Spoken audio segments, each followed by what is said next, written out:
এই ভিডিওতে আমরা দেখব জাভাস্ক্রিপ্টের ডাটা টাইপ, জাভাস্ক্রিপ্টের ডাটা টাইপ কেন ব্যবহার করা হয়, জাভাস্ক্রিপ্টের ডাটা টাইপ কেন প্রয়োজন, কয় ধরনের, এগুলো সব কিছু নিয়ে আমরা আলোচনা করব। তো চলো ভিডিওটি শুরু করি। প্রথমে আমরা আমাদের এডিটরে চলে যাব। এখানে জাভাস্ক্রিপ্ট 6 নামক একটি ফোল্ডার নেব এবং দুইটা পেজ নিলাম, একটা হলো HTML পেজ এবং এর সাথে আমরা আমাদের এই জাভাস্ক্রিপ্টের ফাইলকে প্লাগইন করে দিলাম এবং এই সোর্স কোডগুলো আমি গিটহাবে দিয়ে দেব, আপনারা অ্যাক্সেস করে নেবেন। এখান থেকে যদি আমরা এক্সটার্নাল ব্রাউজারে দেখি, ইনস্পেক্ট রুম এবং এই কনসোল উইন্ডোতে এই জায়গাটায় আমরা আমাদের যা কিছু লগ করব সব আউটপুট দেখতে পাবো। তো প্রথমে আমরা কথা বলবো জাভাস্ক্রিপ্টের ডাটা টাইপ কেন প্রয়োজন। আসলে জাভাস্ক্রিপ্টে বিভিন্ন রকম ডাটার সঙ্গে কাজ করা লাগে। তো একটা স্ট্রিং আর একটা নাম্বার, দুই ধরনের ডাটা টাইপ। যেমন 2 আর 2 যোগ করলে যেমন 4 হয়, কিন্তু 2 আর 2 স্ট্রিং এ যোগ করলে কিন্তু 22 হয়। তো জাভাস্ক্রিপ্ট এগুলো বোঝে কেমন? তো জাভাস্ক্রিপ্ট এগুলো বোঝে তাদের ডাটা টাইপের সাথে। তো এই কারণে মূলত আমাদেরও ডাটা টাইপ সম্পর্কে ধারণা থাকা গুরুত্বপূর্ণ। আচ্ছা, জাভাস্ক্রিপ্টের ডাটা টাইপ কয় ধরনের হয়? জাভাস্ক্রিপ্টের ডাটা টাইপ হয় 8 রকমের। এর ভিতরে 7 রকম হয় প্রিমিটিভ ডাটা টাইপ এবং এক ধরনের হয়, সেটা হলো non primitive data type. Primitive data type কি? সেট হবে বেসিক ডাটা টাইপ। খুব সহজ ভাষায় যদি আমি বলি, যেই ডাটাগুলো খুব সহজেই ডিক্লেয়ার করা যায় বা খুব সহজ সাদামাটা ডাটা, সেগুলো আছে প্রিমিটিভ। আর যে ডাটাটা একটা স্ট্রাকচার ফলো করে, অর্থাৎ একটা ডাটার সাথে আরেকটা ডাটা লিঙ্কেড বা অ্যারে টাইপের ডাটা বা কোনো একটা অবজেক্ট, এগুলো হলো নন প্রিমিটিভ ডাটা টাইপ। তো আমরা চলো প্রথমে স্ট্রিং দেখি। আমরা একটা ভেরিয়েবল নিলাম এ এবং এরপর আমরা কোটেশন ভিতর যা কিছু লিখবো এগুলো স্ট্রিং হিসেবে বিবেচনা করা হয়। আমরা যদি এটাকে শর্ত দিই, ইফ যদি টাইপ অফ, আচ্ছা টাইপ অফ কি? টাইপ অফ একটা কিওয়ার্ড বা একটা অপারেটর জাভাস্ক্রিপ্টে, এটা দিয়ে আমরা কোন একটা ভেরিয়েবলের টাইপ দেখতে পাই। যদি টাইপ অফ বা আমরা যদি বললাম বা আমরা ইফ স্ট্রাকচার না ব্যবহার করে যদি আমরা লগ করি, লগ টাইপ অফ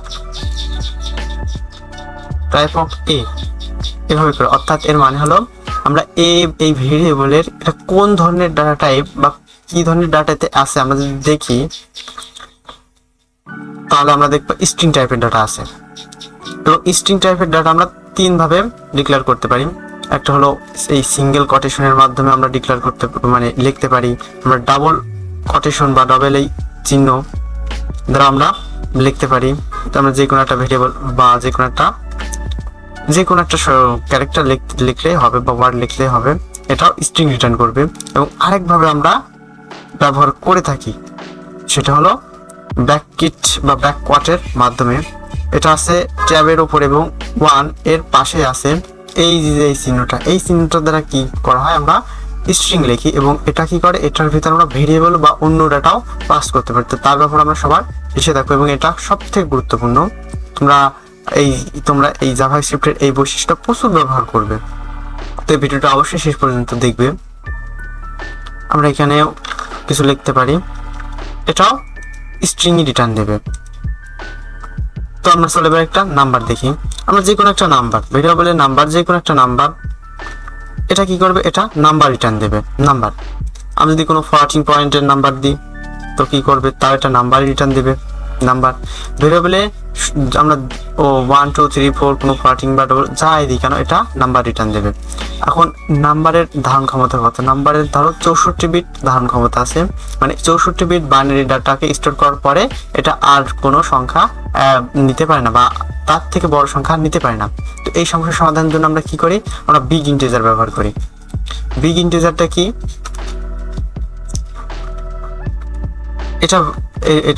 এটা আরেক ধরনের ডাটা টাইপ বিগ ইন্টিজার। আমরা এর ভিতরে বিশাল বড় অনেক বড় সংখ্যার ডাটাকে স্টোর করার জন্য ব্যবহার করে থাকি। এর কোনো ক্যারেক্টার লিমিট নাই, অর্থাৎ তোমার কম্পিউটার বা তোমার মেমোরিতে যত জায়গা আছে তুমি চাইলে তত বড়ই একটা সংখ্যাকে নিতে পারো। এটা হলো বিগ ইন্টিজার। তো আমরা স্ট্রিং দেখলাম, নাম্বার দেখলাম, এবার চলো বুলিয়ান দেখি। বুলিয়ান কি? বুলিয়ান তো এর ব্যবহার আমরা আগেও করেছি, ট্রু এবং ফলস যে কোনো দুইটা ডাটা নেবে, এবং এটা আমরা শর্ত দেওয়ার জন্য প্রচুর ব্যবহার করে থাকি। আমরা ট্রু নিতে পারি, ট্রু নিতে পারি বা ফলস নিতে পারি। এটা কি বলবো? এটা বুলিয়ান টাইপের ডাটা টাইপ। আমরা ট্রু নিতে পারি, আমরা ফলস নিতে পারি। তারপরে আমরা দেখবো আনডিফাইন্ড। আনডিফাইন্ড কি? আচ্ছা, কোন একটা ভেরিয়েবল আমরা ডিক্লেয়ার করে কোনো মান যদি অ্যাসাইন না করি, তখন সেটা হলো মানে ডিক্লেয়ার হলো কিন্তু কোনো মান অ্যাসাইন হলো না, অর্থাৎ এটা আনডিফাইন্ড। এটা আনডিফাইন্ড। অথবা আমরা কিওয়ার্ডের ভিতরেও লিখে দিতে পারি আনডিফাইন্ড। আনডিফাইন্ড একটা কিওয়ার্ড, আনডিফাইন্ড একটা কিওয়ার্ড, এভাবে লিখলেও হবে, যেভাবে ইচ্ছা। এবং আমরা দেখবো স্যাম্বল। স্যাম্বল কি? আচ্ছা, জাভাস্ক্রিপ্ট স্যাম্বল সাপোর্ট করে। স্যাম্বল দিয়ে আমরা কোনো একটা স্ট্রিং লিখতি, স্যাম্বল, কিন্তু এটা তখন স্ট্রিং হিসেবে গণনা করা হয় না, বরং একটা বিশেষ চিহ্ন আকারে গণনা করা হয় জাভাস্ক্রিপ্টে। এ দেখো, আমরা যদি এভাবে লিখি তো টাইপ কি? টাইপ হলো স্যাম্বল। আমরা জাভাস্ক্রিপ্টে স্যাম্বলও সাপোর্ট করে। এবং আরেকটা আছে নাল টাইপ। আমরা যদি কোনো একটা ভেরিয়েবল অ্যাসাইন করি এবং তার ভিতরে নাল লিখে দিই, নাল কিওয়ার্ডটি, তাহলে এটা কি হবে? একটা অবজেক্ট রিটার্ন করবে। এই অবজেক্টটা কি? এই অবজেক্ট হলো ফাঁকা। যেমন মহাশূন্য যেমন ফাঁকা, কিছুই নাই, তাই অবজেক্টের ভিতরে কোনো কিছুই নাই, এবং এই ভেরিয়েবল কোনো স্পেস দখল করবে না আমাদের সাথে।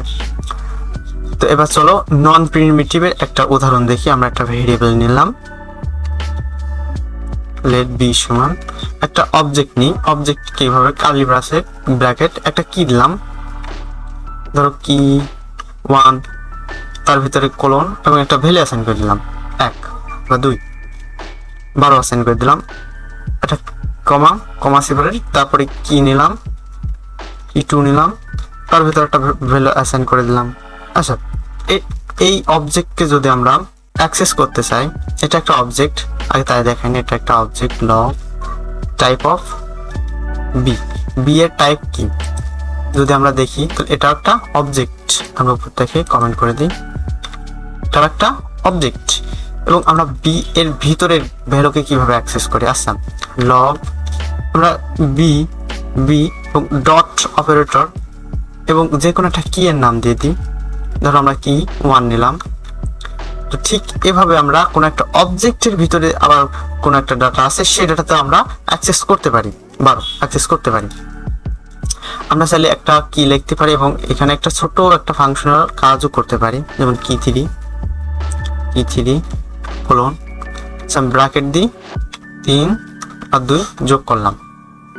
এবং আমরা যদি কি 3তে অ্যাক্সেস করি তো আমাদের রেজাল্ট দেখাবে কত? 5। কেন?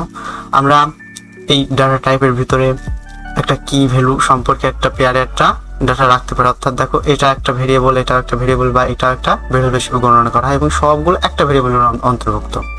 এটা হলো জাভাস্ক্রিপ্টের ডাটা টাইপ বা অবজেক্ট। জাভাস্ক্রিপ্ট একটা অবজেক্ট ওরিয়েন্টেড প্রোগ্রামিং ল্যাঙ্গুয়েজ। জাভাস্ক্রিপ্টে প্রচুর পরিমাণ অবজেক্টের ব্যবহার আছে। তো আজকের ভিডিও এই পর্যন্তই, দেখা হবে পরবর্তী ভিডিওতে। চ্যানেলটিকে অবশ্যই সাবস্ক্রাইব করবেন। আল্লাহ হাফেজ।